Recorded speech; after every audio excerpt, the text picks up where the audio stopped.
yangu kwa familia. Leo sio siku ya siasa kwa sababu ya hali, na pia nitaongeza, nilikuja nikapatiana 20,000 saa hizi, nitasaidia kwa mambo ya wageni. Ndio sana. Sasa nataka Migos Ogamba ametupatia 30,000. Mheshimiwa Ben Mogaka, na wewe tupatie hilo ngori yako. Haya, ngoja nichukue yake 10,000.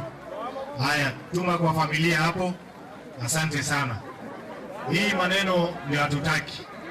Ni lazima tuheshimu viongozi.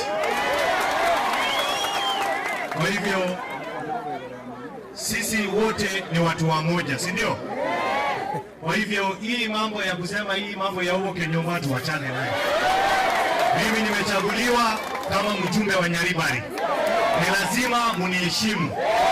Na kama mtaniheshimu tukutane kwa debe. Tunajua nani msema kweli. Hata hii maneno tunasema hapa, kuna watu wanazunguka hati wanasema hati sijui wanapanga sijui mkutano ya unity. I support unity. Lakini kwa makunguru wengine wanataka kuleta kisirani.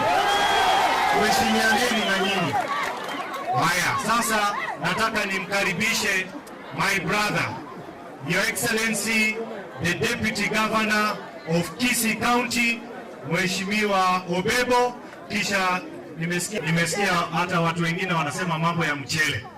Watu wanalalamika mambo ya mchele. Msiwe na wasiwasi. Mambo ya mchele situlete. Si mnataka maendeleo na tunataka mchele.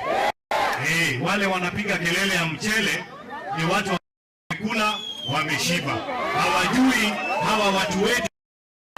Na tukimaliza hapa, si mnajua tutakutana pale leo sana.